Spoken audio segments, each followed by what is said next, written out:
Bienvenue dans ton Yann et Frank. Les Newfies, ils sont rendus riches. Ils ont décidé d'exploiter le pétrole. Le Québec est pauvre. Le Nouveau-Brunswick est pauvre. Mais le Nouveau-Brunswick commence à être écœuré d'être pauvre, eux autres. Ça se peut qu'ils décident d'exploiter leur gaz de schiste de leur côté. Il va rester qui de plus pauvre que nous autres, Frank?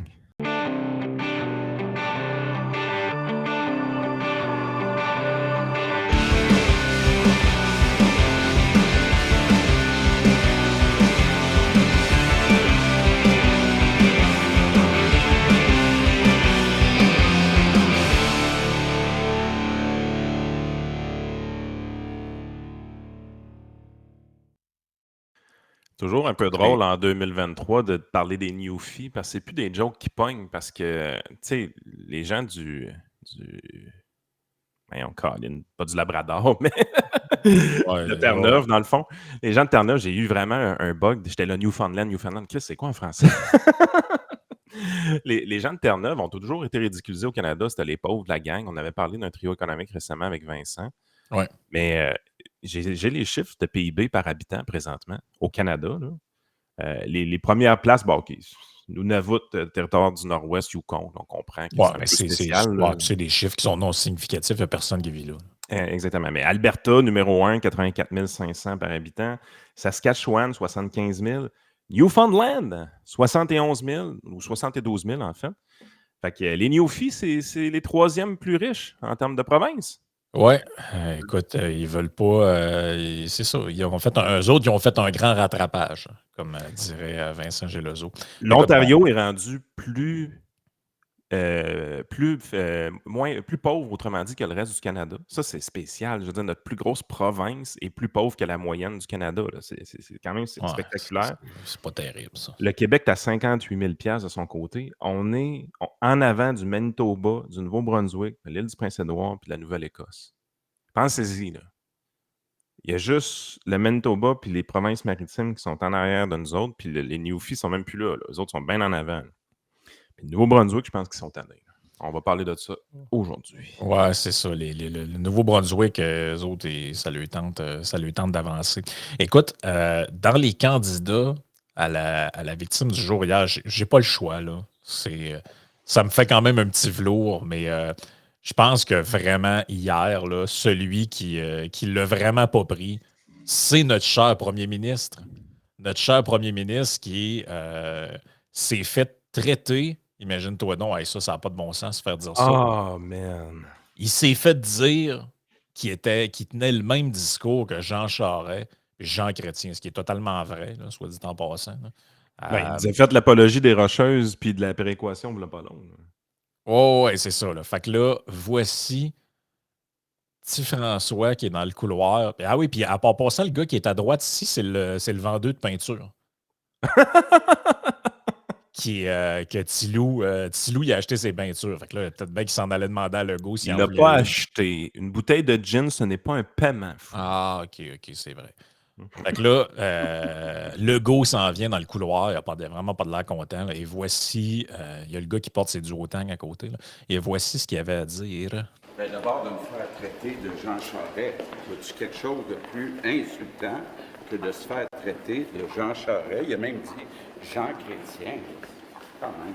Ah non! Hey, c'est donc bien bébé Lala, son affaire. Me faire traiter de Jean Charest. Hey, c'est surtout que François Legault, il vient d'aller inaugurer la Romaine avec Jean Charest. Et supposément qu'il l'a invité parce que c'était un grand bâtisseur du Québec qui avait eu le courage là, de faire des barrages là, quand on manquait même pas de courant. Là. Finalement, c'est-tu juste fake, ce monde-là? Hey, bras dessus avec Jean Charest, hey, c'est tellement incroyable. Les barrages, la Romaine, le génie québécois, Hydro-Québec, blablabla. La semaine d'après, pas 3 ans plus tard, la semaine d'après. Ah ben là, se fait traiter de Jean Charest. Bon, même dit que j'étais Jean Chrétien, là. Tu sais, quand on va être 10 ans plus tard, François Legault sera plus là, puis on va revenir sur sa carrière politique, puis on va revenir sur son règne de premier ministre. Je pense que quand on va traiter un premier ministre de François Legault, il va le prendre mal. J'ai pas l'impression qu'il va sortir de là avec un leg incroyable, François Non, ben Legault. moi, en tout cas, pour moi, c'est pas un compliment. C'est sûr que c'est pas un compliment. Hey, mais ça a-tu fait parler, pareil, cette souveraineté-là? Tu sais, je veux dire, il y a un de nos amis sur Patreon qui nous a envoyé une image exclusive de Vincent Gelozo Dans en son habit du PQ. dans son habit du PQ, les amis. Il faut que je vous partage ça. C'est tout simplement incroyable. Colique. Colique. Ça, c'est le parapluie. Pourquoi qu'il a sa tête exactement? Là? Je sais pas, mais vive l'intelligence artificielle. Ah, c'est magique. Je trouve qu'il est en shape pas mal, moi, j'ai l'ozo là-dessus. Là, les gros pailles puis tout. Il est comme en mode Pierre Poilievre un peu. Là. C'est-tu magnifique? Avec le plastron de la fleur de lys, puis les bottes d'eau de la fleur de lys. Ah ouais. Oh, je Oh l'adore. my God. C'est magique. Il y en avait une C'est autre moins magique. gentille un peu, mais celle-là, t'es pas. Ouais, c'est ça. Ah, c'est incroyable, cette affaire-là. C'est-tu hot, l'intelligence artificielle, pareil? Oui, ah ouais, c'est magique. Hey, mais, C'est incroyable. rapidement, pas sur ce sujet-là, là, mais il y avait un texte de Mario Dumont dans le journal qui, lui, dans le document, il a soulevé de quoi que moi, j'avais pas vu, puis Vincent n'en a pas parlé. Là. Mais son texte s'appelle Le budget de l'an 1 du PQ révèle à quel point le Canada est mal géré. Et bon, après, ça serait juste le fun que le PQ fasse le même genre d'exercice pour le Québec. Là. Et Ouais. pour sa propre gouvernance. Tu sais, moi, parce que hier, PSPP, c'était quasiment du discours libertarien. Là. Le gouvernement fédéral, tout l'argent qu'on met là-dedans, ça sert à rien, ils font n'importe quoi, c'est juste de la bureaucratie. Ben oui, moi, je suis d'accord avec ça. 100% d'accord.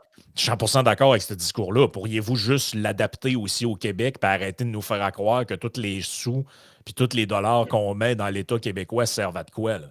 Hey, imagine, on a des bureaux de représentation à l'étranger qui nous coûtent au-dessus de 150 millions de dollars, oui. mais on n'est pas un pays.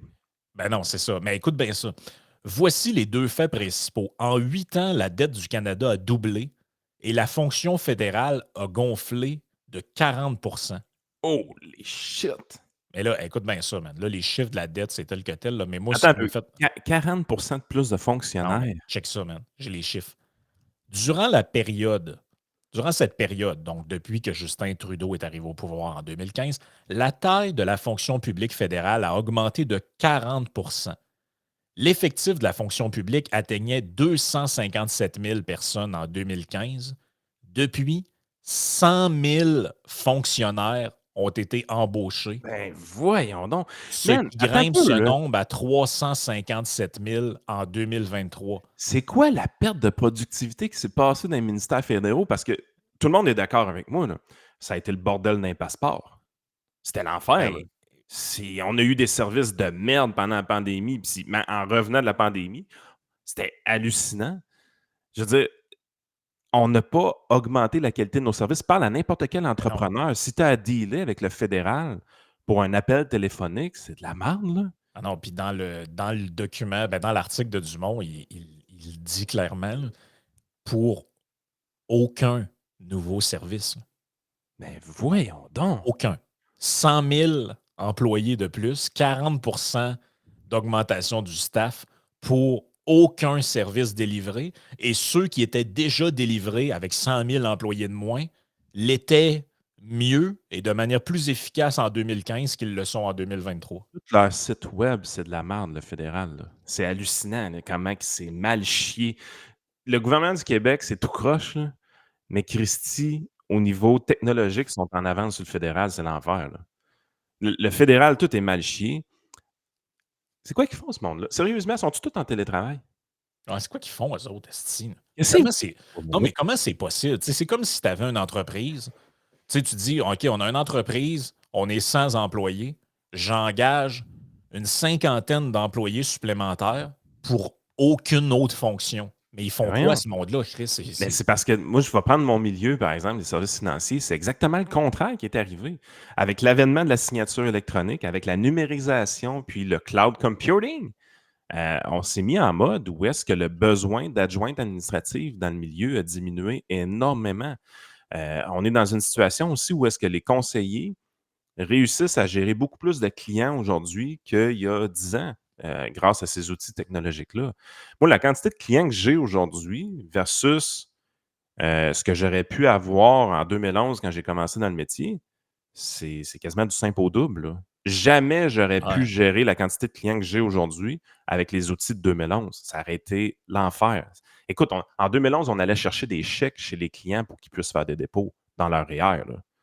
Mais comment, J'ai mais tu sais, sans joke, là, comment ça que tout le monde que je connais, ou presque, qui est dans l'entreprise privée, me dit toujours la même affaire? Hey, depuis l'avènement de l'informatique, depuis plusieurs affaires en intelligence artificielle, peu importe le domaine que vous soyez, dans lequel vous êtes, depuis X nouvelles affaires, depuis que j'ai un site Internet performant, tout ça, j'ai amélioré ma productivité. Avant, on était 4 pour faire ça. À cette heure, on est juste 2. J'ai pris ces ressources-là, sont rendues ailleurs.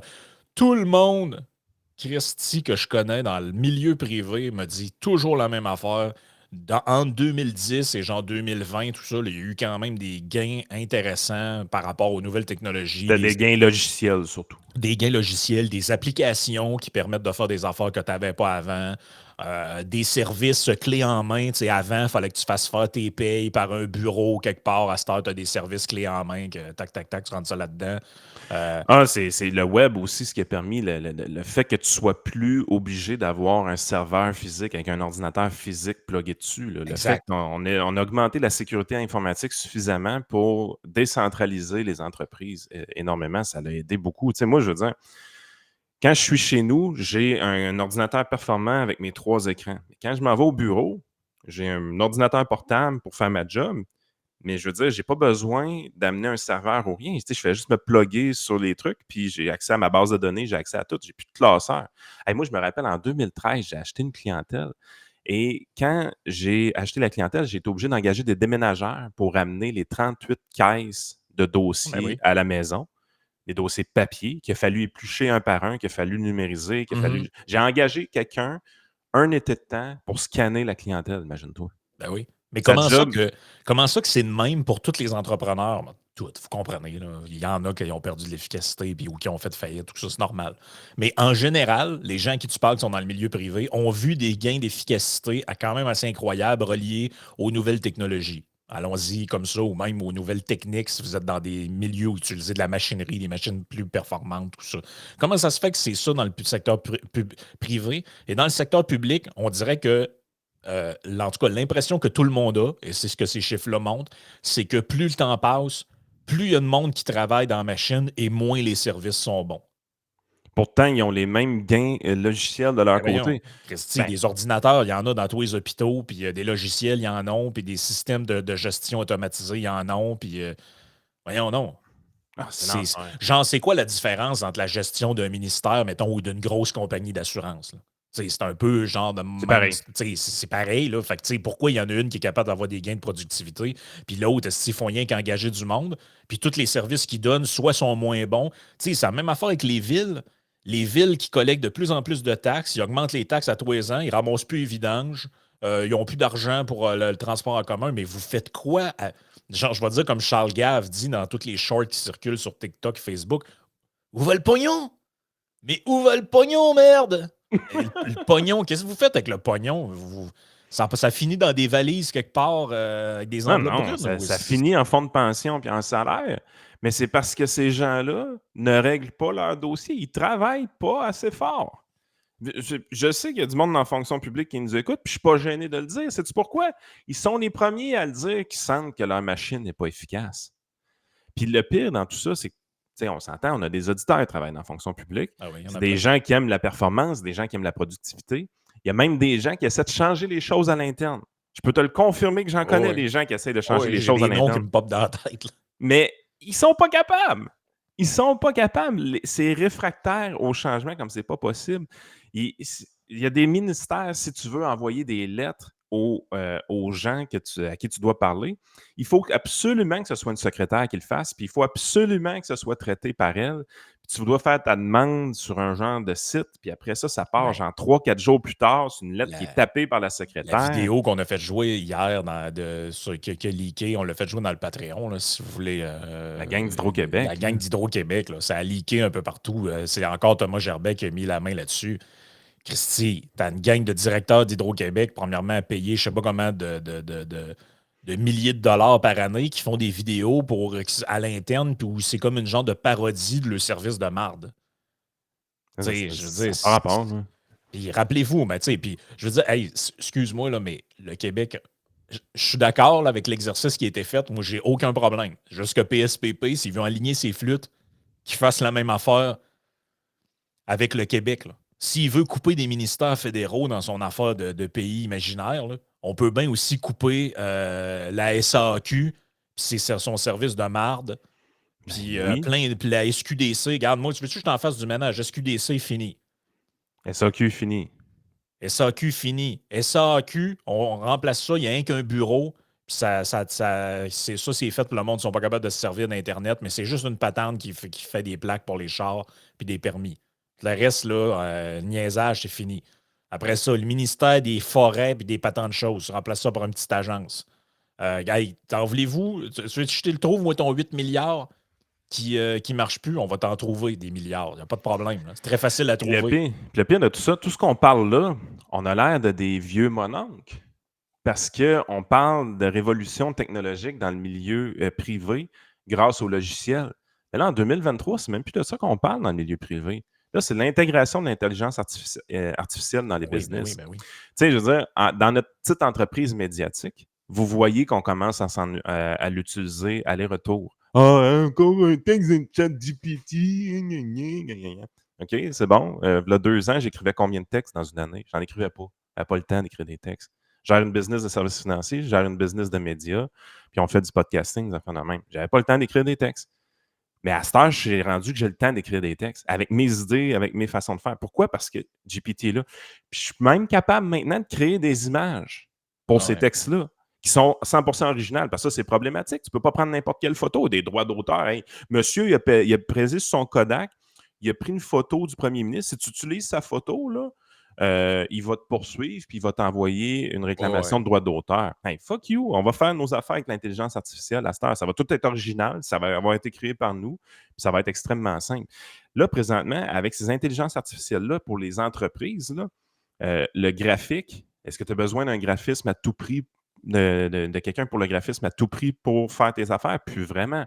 Tu sais, l'avènement de Canvas qu'on utilise dans nos trucs pour les thumbnails, c'est hallucinant. Là. Je veux dire, avant ça, il y a 10 ans, j'aurais pas été capable de faire ça quand j'ai Ah non, essayé de c'est sûr. décoller mon podcast pilule rouge dans le temps, puis ça ne levait pas. Là, tu sais. C'est toutes des affaires qu'on n'avait pas accès. Là, l'intelligence artificielle vient donner un Christy de coup de pouce aux entreprises médiatiques. Donc, tu te rends compte que les entreprises médiatiques qui vont adopter cette intelligence artificielle-là Oh, ouais. augmentent leur productivité, vont augmenter leur rentabilité, parce que présentement, le modèle tient à 2 choses. Des gouvernements qui subventionnent, malheureusement, fait que ça retarde le progrès, et des annonceurs qui n'ont pas encore catché, qui se font fourrer avec les publicités qu'ils achètent dans les médias traditionnels. Ils Ah n'en ont non, pas pour leur argent, puis ils ne s'en rendent même pas compte. je vais juste remettre à l'écran le texte parce que je ne l'avais pas fait pour les gens qui veulent aller le lire. Là. C'est ce papier-là ici qui s'appelle Budget de l'an 1 du PQ. Elle révèle à quel point le Canada est mal géré. Et là, on voit aussi là, l'explosion du déficit. Là. En 2015, la dette du Canada s'élevait à 634 milliards. Aujourd'hui, elle atteint 1220 milliards. Autrement dit, Justin Trudeau a accumulé autant de dettes en 8 ans que tous ses prédécesseurs en près de 150 ans. C'est hallucinant. Là. C'est à un moment donné, c'est parce que ça va nous péter en pleine face. Là. Mais en fait, ça commence déjà à péter en pleine face. Je veux dire, les compressions budgétaires sont commencées. Là. Ouais. Si vous ne suivez pas les nouvelles, là, Non, non. c'est définitivement commencé. Christophe Freeland a changé de ton, puis pas à peu près au ministère des Finances. Ben, c'est pour ça que je voulais parler d'un truc aujourd'hui que je pense qui est un peu à débunker. Là. C'est qu'il y a un enfant qui circule sur les réseaux sociaux qui est extrait d'une commission, pas parlementaire, mais qui est extrait d'une commission au Sénat, d'une étude de projet au Sénat. Je vous le mets à l'écran. Là, parce qu'il faut décortiquer ça un peu là, parce qu'il y a des gens qui racontent un peu n'importe quoi. Là. Donc, c'est cet extrait-là ici. Je ne sais pas si tu peux le faire apparaître à l'écran. Parfait. Et je vais vous le faire entendre, ce que cette dame-là a à dire. It is my privilege, honor, and responsibility to be the sponsor of Bill S-233, which we've just commenced study of in the Senate Standing Committee on Finance. The bill would introduce a framework to develop a guaranteed livable basic income. Right now is the fact that we are struggling throughout this country with homelessness, food insecurity, poverty, health, mental health issues, and this is one way that we could start to look at these issues. It's not the only way, but it's certainly a key way. Donc, on parle du revenu minimum garanti, vous l'avez compris. C'est Exact. une vieille promesse qui est faite beaucoup dans le milieu de la gauche, qui est souvent supportée par le milieu libertarien, mais dans une version un peu différente qui est proposée par la gauche. Là. Et ça, là, juste pour donner, parce que c'est important de donner toutes les informations au monde pour pas qu'on s'invente des affaires. Là. Si vous allez sur le site du Parti libéral du Canada, je l'ai ici, là, vous pouvez fouiller dedans. Là. À aucun endroit, il est question de ça. Là. Il est question de toutes sortes de niaiseries. Là. Ça, c'est la dernière plateforme électorale. Là. Tu peux voir exactement ce qui était proposé dedans, donc les engagements qui sont pris. Là. C'est que des Christy de patentes sur le genre et les Autochtones et tout ce que vous voulez. Là, c'est n'importe quoi. Mais, il y a eu un congrès libéral auquel parce que les jeunes militants du Parti libéral fédéral sont comme ceux un peu du Québec, c'est des communistes all the way. Là. Les partis politiques, leur comité jeunesse, là, je ne sais pas de quoi ça a l'air dans d'autres partis, là, mais chez les partis libéraux, grosso modo, là, c'est des QS extra sauce. C'est juste une époque, honnêtement, qu'il y avait les libéraux du Québec qui étaient hyper libertariens puis libéraux classiques. Ben oui. C'est ça qui a changé. Normalement, ces partis-là se faisaient pousser à droite par les bases militantes. Là, ils se font tirer à gauche. Et un peu pour fermer le débat, le Parti libéral fédéral avait commandé une étude pour savoir combien ça coûterait. Et j'ai retrouvé l'article parce que je me rappelais de cette affaire-là, mais je cherchais l'article et je l'ai ici. Réduire la pauvreté de moitié coûterait 85 milliards par an. Ça, c'est le coût qui a été étudié pour le revenu minimum garanti. Qu'arriverait-il si le gouvernement garantissait un revenu minimum d'environ 17 000 par année par personne? On réduirait de moitié le nombre de personnes vivant sous le seuil de la pauvreté, mais on hypothéquerait aussi les finances publiques. Le programme coûterait au moins 85 milliards de dollars par an, selon le rapport du directeur parlementaire du budget. Donc ça, c'est au fédéral. Donc vous comprenez que ça a été écarté, là. Le gouvernement, ils étaient bien pour l'histoire, c'est bien le fun, le revenu minimum garanti. Le gars, il a déposé le truc sur le bureau à Freeland, elle a ouvert, puis elle a fait « Oh, Mr. DPS PPTTP, $84 million, what the fuck? » Elle a pris le truc, elle l'a remis sur le coin du bureau, puis elle a fait « Ouais, mais dans le fond... » Savez-vous pourquoi ça n'arrivera jamais, le revenu minimum garanti? Parce qu'à la base de tout, là, un vrai revenu minimum garanti, c'est que tu flushes tous les crédits d'impôt, tu flushes tous les programmes sociaux, tout ça, c'est que tu envoies un montant d'argent fixe à tout le monde. Tout le monde y a droit, les riches comme les pauvres. Fait que déjà là, les gauchistes, ils vont capoter leur vie parce qu'ils vont dire « Ah ben là, les riches ne devraient pas avoir le droit. » Non, Ouais, c'est ça. Un revenu minimum garanti, c'est tout le monde égal, tout le monde là. Après ça, tu flushes une tonne de programmes, une tonne de crédits, une tonne de fonctionnaires. Asti, on en met 75 000 dehors demain matin avec un revenu minimum garanti. N'importe quel les gens qui aiment la liberté, là, les libéraux classiques, adhèrent à cette théorie-là. Par contre, pourquoi ça ne se fera jamais? Parce que les politiciens utilisent le crédit d'impôt, le programme, le chèque envoyé aux familles pour faire du clientélisme politique depuis le monde est monde. Là. Ça a toujours été comme ça. Puis ils aiment ça, ce clientélisme-là politique. Ils en ont besoin pour l'élection. Donc, ça n'arrivera pas, le revenu minimum garanti. C'est trop simple. Ça ne prend pas assez de fonctionnaires pour le gérer. Puis les politiciens ne peuvent pas le tweaker pour leur base électorale. C'est ça. Mais juste pour dire aux gens que dans le fonctionnement de parlementaire canadien, là, dans la politique canadienne, il n'y a rien qui empêche le Sénat de proposer des projets de loi. Et c'est très facile à savoir. En général, ça va être écrit C11, C18, tout ça. Ça, ça veut dire common. Donc, ça vient du Parlement, de la Chambre des députés. Qui est le chemin classique d'un projet Qui est de loi. le chemin classique. Donc, le chemin classique, c'est quoi? C'est le gouvernement ou un parti d'opposition dépose une proposition de loi à la Chambre des communes. Elle est étudiée, elle est amené en commission parlementaire, etc., etc. Et On encore là, tu as des Oui. projets de loi privés et des projets de loi du gouvernement. C'est ça. Mais, et là, quand ça a été approuvé, voté par la Chambre, ça s'en va au Sénat pour une étude et eux le ratifient 90% du temps ou l'amendent. Mais et on peut faire le chemin inverse. Et ça, c'est quand vous voyez comme ça, S-233, ça veut dire que le projet de loi vient du Sénat. Donc là, je voyais des affaires, hey, Trudeau est en train de faire ça, puis tout. Non, Soyez. c'est C'est pas vrai. important là, de rester focusé, back on track. Là. Regarde, c'est écrit ici, c'est facile à savoir, vous allez sur parle.ca, donc c'est le Parlement du Canada, le site du Parlement, vous voyez les activités parlementaires, là, vous le voyez ici. Donc, c'est un projet qui a été déposé par des sénateurs. Il y a quelqu'un qui a décidé de travailler au Sénat. Là. Ouais, c'est ça. Et la personne qui parraine ça, c'est la madame qu'on voyait dans le bureau, Kim Pate. qu'on voyait dans le vidéo, Kim Pate, et elle, c'est une sénatrice indépendante. OK, c'est même Donc, pas une libérale. non, c'est même pas une libérale. Donc, vous voyez, là, c'est important d'amener les informations comme du monde, là, parce que là, je voyais des affaires. Hey, les complotistes ont encore raison, on s'en va vers non, les revenus. calme-toi. Calmez vos nerfs. De toute façon, le revenu minimum garanti, c'est pas quelque chose que vous devriez avoir peur. La journée qu'on fait ça, dites-vous, puis un vrai, là, pas une affaire fake, là, un vrai revenu minimum garanti, ça veut dire beaucoup de fonctionnaires qui perdent leur job et éventuellement des crédits et des programmes sociaux beaucoup plus simples à administrer. Donc, vous comprenez que ça ne se fera jamais. Non, non, ça ne se fera pas.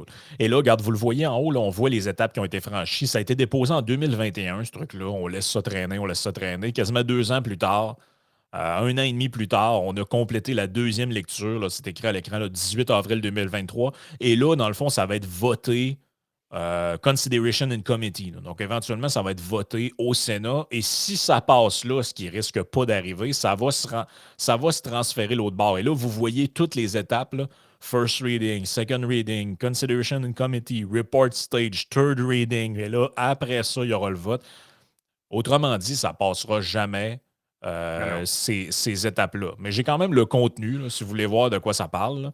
C'est assez facile à trouver. C'est comme les projets de loi privés qui viennent de la Chambre des communes. Ça passe jamais non plus. Là.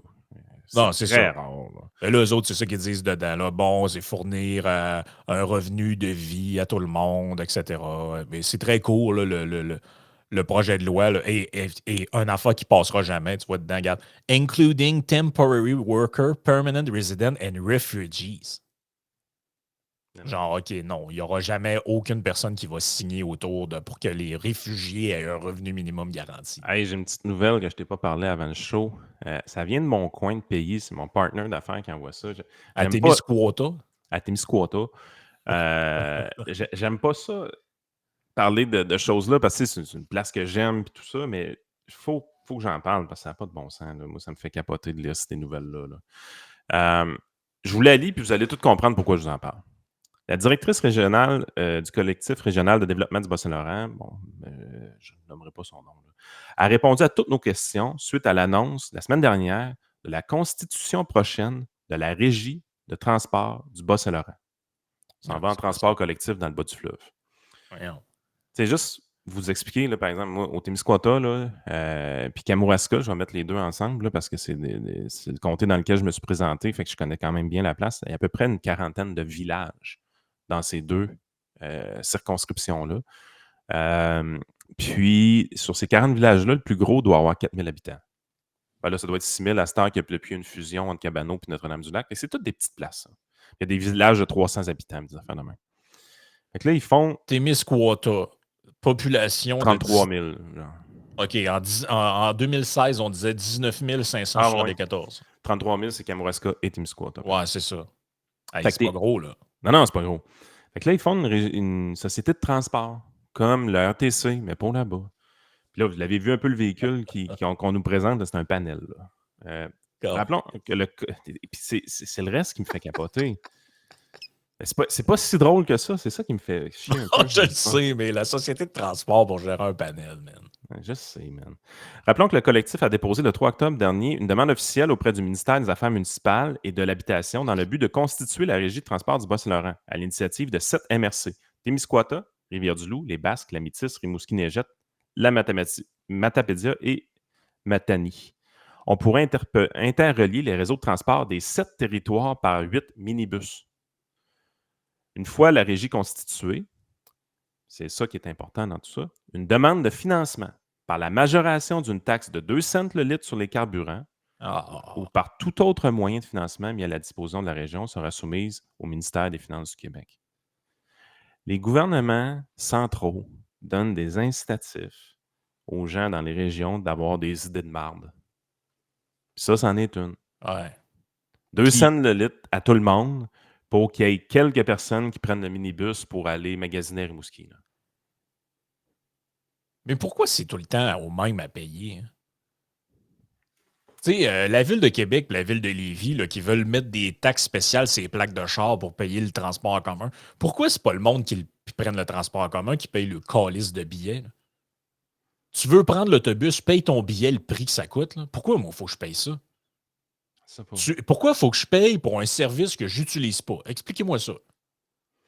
Mais tu vois les incitatifs pareils qu'on donne à ces. Tu sais, c'est du bon monde. Là. Tu sais, je viens de là. Ils sont pas mal intentionnés. C'est pas du monde qui veulent faire de la grinitude, nous affaires de même. C'est pas ça le point. Ben non, c'est qu'ils voient. Ils ont vu le 2 cents du litre, puis ils ont dit, crème, on pourrait gérer ça. Nous autres, on pourrait créer des jobs. Fait que là, il va y avoir un directeur régional, puis il va y avoir une secrétaire. Puis, tu sais, le directeur régional, il va gagner 100 000. Puis, il va gérer 8 minibus, mais il va gagner 100 000. Cassez-vous pas la tête. C'est l'enfer. Ils sont l'enfer. C'est tellement idiot, là. Alors, avec des petites nouvelles des États-Unis en terminant avant de passer sur le Patreon, Donald Trump et plusieurs républicains demandent. Eux autres, ils vont pas. Tu sais, je t'avais dit maintenant, puis j'avais lancé ce message-là, j'avais dit les gens qui sont dans le wokisme, la cancel culture, ça va se revirer contre vous. Là. Ça va très mal se finir. Parce que maintenant, vous allez promouvoir de la cancellation, tasser des gens pour des idées, expulser du monde, leur faire perdre le job, tout ça. Et à force de le faire, un jour, il y en a qui vont prendre le pouvoir et ils vont vous rendre la monnaie de votre pièce. Ça va être vous. Et ça va être vous qui va passer dans le tordeur. Et voici ce que Donald Trump, DeSantis et Scott Went ont proposé. Ils ont proposé de kick out foreign students who protest Israel. Oh my God. Donc, eux, et DeSantis est très sérieux, là. Il a dit dedans que si tu vas dans une université en Floride, que tu viens d'un autre État ou d'un autre pays et que tu te promènes avec des drapeaux de la Palestine après des actes terroristes ou ce genre de trucs-là, si tu prends ton baluchon puis tu décalisses. Et As president, la cancellation, ça peut être des deux bords. Hein? As president, if you are on a student visa and you're a foreigner and you're out there celebrating terrorism, I'm canceling your visa and I'm sending you home, said Ron DeSantis at a campaign event last week. Et là, Ramaswamy, il a un peu sorti du lot en disant, j'ai trouvé ça drôle, sa manière de récupérer le truc, il a dit, on n'a pas à pénaliser les gens pour le fait d'être stupides. Je suis d'accord avec lui. Mais je suis plus dans le camp de Vivek, celui-là. Ah, mais moi non plus, je veux pas expulser du monde. Si le monde veut être pro-palestinien ou pro-Iran ou ce qu'ils veulent, tu sais, je veux dire... On peut vous ridiculiser, on peut dire que vous avez tort, mais non, je suis pas prêt à les renvoyer dans leur pays. Mais on pourrait se poser des questions, par contre, pourquoi ils ont été sélectionnés? Ça, est-ce qu'il y a des programmes de quotas dans les universités qui pourraient être revus, par exemple? Mais ils jouent sur une ligne quand même qui est... Ils n'ont pas totalement tort dans leur affaire. Non. C'est-à-dire qu'en ce moment, il y a un passe-droit qui est donné parce qu'au Canada, aux États-Unis et dans plein de pays, il y a des lois qui criminalisent l'apologie du terrorisme. Ouais. Et au sens large. Là. Fait que, tu sais, on comprend qu'on est sur une ligne très mince. Là. On est sur une ligne très, très mince de genre, OK, c'est quoi la marge entre je marche pour la Palestine, les Palestiniens, sauver des vies, la paix, tout ça, et je suis comme la folle qu'on a vue avec des boucles d'oreilles en forme de M16 qui nous disait que c'est jamais arrivé ce qui s'est passé, puis tout est bien correct, puis c'est des courageux, puis toute la patente. Tu sais, la ligne est mince. Là. Cette femme-là, qu'est-ce qu'elle fait? Là, tu sais? Si on n'est pas d'accord avec le wokisme et la cancellation, on ne peut pas être d'accord avec ça. Tu sais, à un moment donné, il faut être raisonnable, il faut être responsable. Tu sais, veut dire, ça va prendre un adulte dans la place éventuellement. C'est la raison pourquoi je ne suis pas dans leur camp à Trump et DeSantis. Par contre, au niveau politique, est-ce que c'est payant comme move? parce que connaissant comment la population peut réfléchir, écoute, ils ont scoré. Là. Ils n'ont pas scoré dans le but pantoute avec des affaires comme ça. Ben non. La personne qui est pognée avec une patate chaude dans cette histoire-là parce qu'il a des idées plus libérales, c'est Vivek. Lui, ça va être plus tough à défendre. C'est tout le temps la position dure à défendre. Tout le temps, tout le temps, tout le temps. Parce que quand tu es libéral, là, tu es en train de faire un combat de boxe avec quelqu'un, puis ton adversaire, il te croque l'oreille, il te donne des coups de poing d'un couille, il te pile sur le pied avec des sabots de bois, puis toi, tu es comme non, j'ai juste le droit de donner des coups de poing. Exact. Mais c'est ça carrément, là, c'est quand tu es un libéral au sens philosophique, là, pas un libéral Justin Trudeau, là, un vrai libéral, là. Plus besoin d'expliquer ça dans le podcast, j'espère. Non, je sais bien, là, mais je le dis pareil pour que ça. Parce qu'il y a tout le temps du monde, il faut lui répéter 32 fois les mêmes affaires pour qu'ils comprennent. Là. Mais si t'es comme dans un combat truqué, t'es dans un combat truqué, tous tes adversaires utilisent tous les cheap shots, puis toi, t'es là avec tes principes, puis t'es comme, ben, non, les règles, c'est qu'on se bat juste avec les poings, puis tout l'autre, il essaie de te crever un œil avec une fourchette. Tu te vires de bord, il te mord une testicule. C'est ça qui arrive. Là. C'est ça qui arrive. Des œils combat truqués dans ta tête. Finalement, on n'a même pas parlé du projet, du sujet que j'avais annoncé en début de show. C'est pas pire pareil, le show de Frank. C'est pas pire pareil pour ça. Pas improvisé pas en tout, pas ce mal show-là. rendu notre spécialité, faire ça. Écoute, on va glisser dans la partie Patreon. Je sais que Joey a envoyé pas mal de trucs dans notre chat. Il y a le bon docteur Arruda qui est revenu à son niveau d'insignifiance pré-pandémique. Là, il nous dit que là maintenant, une des Faut pas mettre de McDo à côté d'une école? Non, c'est que là, maintenant, il faut arrêter de donner des notes aux étudiants en éducation physique là, parce qu'ils se sentent pas bien de tout ça. Là. Et là, il est dans. Non, mais sais-tu quoi? C'est parfait. La santé publique, la santé publique, là, sa job, c'est des astis de losers qui travaillent là. La santé publique, c'est ça que je veux qu'elle fasse. Je veux qu'elle me sac la paix et qu'elle me joue pas dans ma vie. C'est ça sa job, la santé publique. Aller parler de Kit Kat dans les écoles, puis distribuer des condoms à du monde, là, puis laissez-nous tranquilles. On ne veut pas vous voir dans notre vie, ni dans notre salon, ni dans mes soupers le soir. On lui a donné le contrôle de notre vie pendant 2 ans, ces idiots-là. Ben oui. Et puis en plus, il y a un nouveau look. Hein. Vous allez découvrir ça. Il est rendu qu'il ressemble au gars qui jouait dans Harmonium. C'est... Ce serait malade qu'au lieu d'Astor d'être « Je suis à chercher le lait », il est rendu qu'il parle comme Serge Fiori. Moi, je trouverais ça magique. Fait qu'on va en parler un peu dans le Patreon, mais sans niaison, on parlait aussi de l'autre affaire du Nouveau-Brunswick, ses gaz de schiste. Il y a quand même plusieurs sujets aussi. La Ligue nationale de hockey qui backtrack sur le... Il y a un gros enjeu quand même. Est-ce qu'on permettait aux joueurs de mettre des arcs-en-ciel sur le bâton de hockey? Ça a l'air que ça, c'est un... Oui, puis je pense qu'il y a une couple, parce qu'il y avait une consigne de plus d'affaires de Pride Night ou d'affaires de même, puis il y a des équipes qui n'écoutaient pas puis qui allaient en faire une quand même, de ce que j'ai compris. Ouais, c'est ça. Là. Fait que, bref, c'est la grosse préoccupation des joueurs de hockey. C'est pas de savoir s'ils vont scorer 50 buts ou faire les séries. C'est de savoir, je peux-tu mettre un tape arc-en-ciel sur mon bâton? Je peux-tu jouer avec un strap-on? Est-ce que je peux faire Non, mais c'est en quête dans le niaisage. Écoute, c'est ça. Fait qu'on va en parler dans la partie Patreon. Qu'est-ce que t'es calme?